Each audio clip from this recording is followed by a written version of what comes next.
গল্প শুরুর আগে আপনাদের কাছে একটি বিশেষ অনুরোধ। আমাদের চ্যানেল দিস ইজ সুমনকে সাবস্ক্রাইব করুন। আপনাদের সহযোগিতা এবং ভালোবাসা আমাদের একান্ত কাম্য। ধন্যবাদ। তোমার চাদর মোড়ানো ভালোবাসা আমাকে অন্ধ করে রেখেছিল, তাই কখনো কষ্টের কথা ভাবিনি। জানি না এই কষ্টের শেষ কোথায়, কিন্তু দেখো সেই কষ্টের সাথে নিজেকে মানিয়ে নিয়েছি।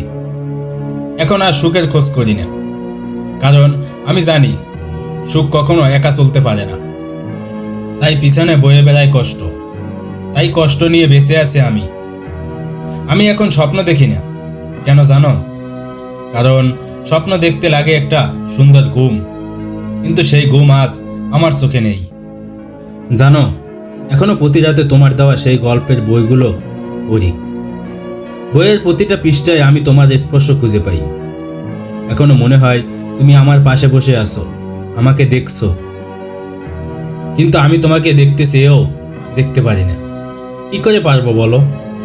তুমি তো চলে গেছো না ফেরার দেশে, যেখান থেকে কেউ চাইলেও ফিরে আসতে পারে না। আমি জানি সেখানে তোমার কোনো কষ্ট নেই। আমাকে বলেছিলে তুমি যেখানেই থাকো আমাকে ভালোবাসবে। তাহলে তুমি কি আমাকে এখনো ভালোবাসো? আমি জানি তুমি আমাকে এখনো ভালোবাসো। চিন্তা করো না, যতদিন বাঁচবো তোমার স্মৃতি নিয়েই বাঁচবো। রাতে ছাদে এসে আকাশের তারার দিকে তাকিয়ে তোমার অপেক্ষায় থাকবো। ভালোবাসতাম, ভালোবাসি, আজ ভালোবাসবো। অন্যকে টেনে নামানোর চেয়ে নিজে উপরে উঠতে চেষ্টা করো। শক্তি, সময়, পরিশ্রম সবকিছু সার্থক হবে। ইচ্ছে ছিল তোমাকে নিয়ে একসাথে বাঁচবো, সুখে দুঃখে সবসময় তোমার পাশে থাকবো। অনেক ভালোবাসা দেওয়ার ইচ্ছা ছিল তোমাকে নিয়ে অনেক দূর পর্যন্ত যাওয়ার ইচ্ছা ছিল, যত দূর তুমি যেতে চাও। যেতে যেতে যখন ক্লান্ত হয়ে আমার কাঁধে মাথা রাখবে, ঘুমানোর পর তোমার এলোমেলো চুলগুলো সরিয়ে দেখার খুব ইচ্ছা ছিল তোমার দিকে তাকিয়ে আমার সব কষ্ট ভুলে যাব। আমার কাছে তুমি মানে ছিলে অনেক কিছু। তোমার সুখের ঘর হওয়ার খুব ইচ্ছা ছিল, আর সেই ঘরে তোমাকে আলো করে রাখার ইচ্ছা ছিল। সারা জীবন আলো হয়ে জ্বলবে, আর তুমি হবে আমার অক্সিজেন। কিন্তু আমার সেই স্বপ্ন মনে হয় আর কখনো পূরণ হবে না। কিভাবে তা হবে বলো? তুমি তো চাও না, আর আমার চাওয়াটা পূরণ হবে একটা মেডিকেলের রিপোর্ট দেখলেই। এই পৃথিবী আমাকে বিদায় দিচ্ছে খুব তাড়াতাড়ি। না চাইলেও আমাকে যেতে হবে না ফেরার দেশে। চাইলেও আর থাকতে পারবো না এই মায়ার ভুবনে। হয়তো আরেকটি রাত সকাল হবে না আমার জীবনে। সেদিন আর তোমার পথের কাটা হয়ে থাকবো না, তোমায় নিয়ে আর গল্প লেখা হবে না। আস্তে আস্তে হারিয়ে যাব তোমার মাঝে থেকে। তোমারও আমার কথা মনে হবে না। পড়ে থাকবে আমার ঘরটা, কিন্তু সেখানে আমি থাকবো না। এই কথাটি সত্যি হবে। আমি আর ভালোবাসা পাবো না, তবে আমার ভালোবাসা থাকবে আজীবন। আমার আত্মা তোমাকে দূর থেকে এসে দেখে যাবে। আমি না থাকলেও আমার আত্মা সবসময় বলে যাবে, খুব ভালোবাসি তোমায়, খুব ভালোবাসি।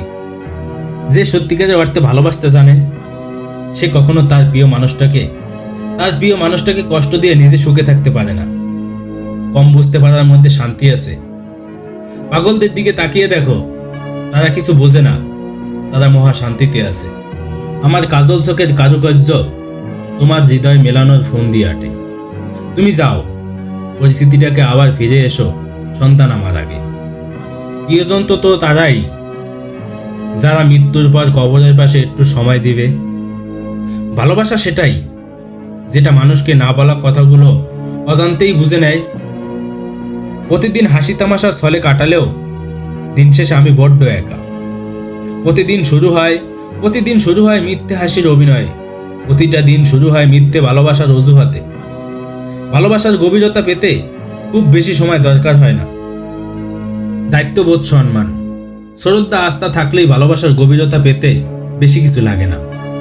কারো অতিরিক্ত ডিপ্রেশন শুধু কারো মনকেই নয়, বরং তার স্বপ্নটাকে ভেঙে দেওয়ার মূল কারণ। আরে ওয়েট গাইস, কোথায় যাচ্ছেন? আমরা আপনাদের জন্য সময় নষ্ট করে এত সুন্দর ভিডিও তৈরি করলাম, আর আপনারা একটা লাইক কমেন্ট না করে চলে যাচ্ছেন। এটাই আপনাদের ভালোবাসা? এমন সুন্দর ভিডিও পেতে আমাদের সাথে থাকুন, আর আমাদের ভিডিওগুলো বেশি বেশি শেয়ার করুন আপনার প্রিয় মানুষের কাছে। আর হ্যাঁ, একটা কথা, চ্যানেলটি অবশ্যই সাবস্ক্রাইব করে পাশের বেল বাটনটি প্রেস করে রাখুন পরবর্তী ভিডিও সবার আগে পেতে।